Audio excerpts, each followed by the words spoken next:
باپ اور بیٹے اور روح القدس کے نام سے آمین۔ ہمارے لیے آج کا پیغام بمطابق مقدس متی کی انجیل اس کے 11ویں باب میں سے بیان 20ویں آیت مقدسہ سے 24ویں آیت مقدسہ تک۔ وہ اس وقت ان شہروں کو ملامت کرنے لگا جن میں اس کے اکثر معجزے ظاہر ہوئے تھے، کیونکہ انہوں نے توبہ نہ کی تھی کہ اے خورزین تجھ پر افسوس، اے بیت سیدا تجھ پر افسوس، کیونکہ جو معجزے تم میں ظاہر ہوئے اگر سور اور سیدا میں ہوتے تو وہ ٹاٹ اوڑھ کر اور خاک پر بیٹھ کر کب کے توبہ کر لیتے۔ مگر میں تم سے کہتا ہوں کہ عدالت کے دن سور اور سیدا کا حال تمہارے حال سے زیادہ برداشت کے لائق ہوگا۔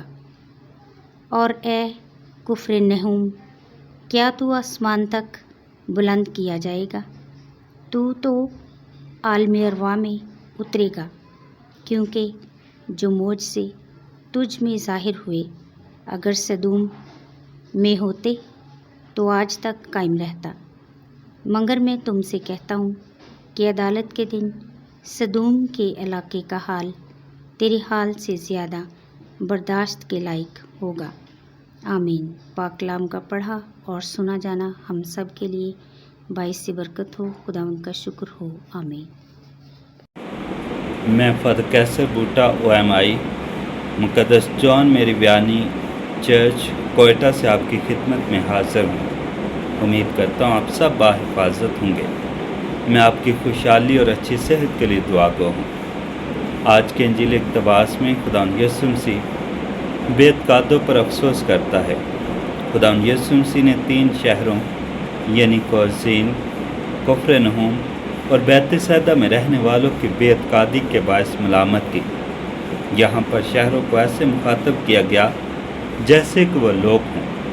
یہ شہر جلیل کی جھیل کے قریب واقع ہیں اور کھنڈرات کی صورت میں پڑے ہیں۔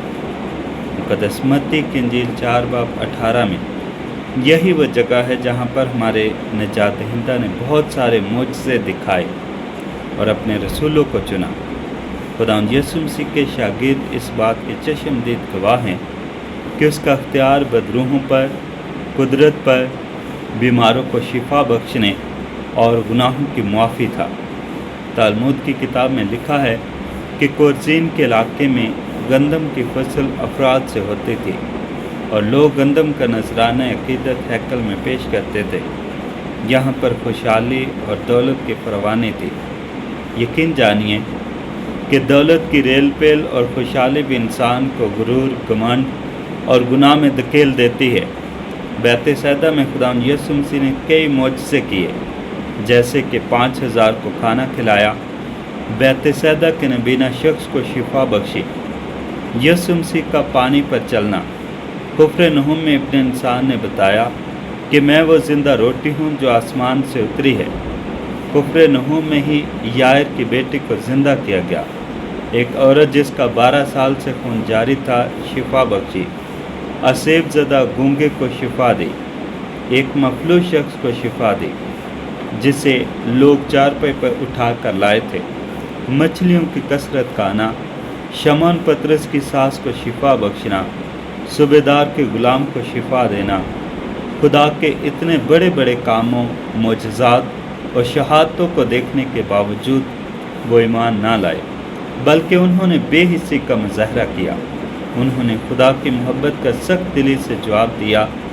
یہاں پر خداوند یسوع مسیح نے لوگوں کے بے حسی، تنگ نظری کو دیکھتے ہوئے کہا، اگر یہ معجزے سور اور سدوم کے لوگوں کو دیکھنے کا اعزاز مل جاتا تو وہ اپنے آپ کو خاکسار کر کے توبہ کر لیتے۔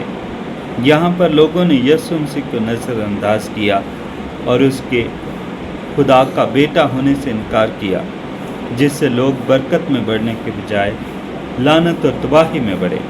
خداوند یسوع مسیح انسانیت کے لیے شفقت کے جذبات رکھتا تھا، ان پر ترس کھاتا اور ان کی بے حسی پر ان پر افسوس بھی کرتا تھا۔ جو معجزے کورزین،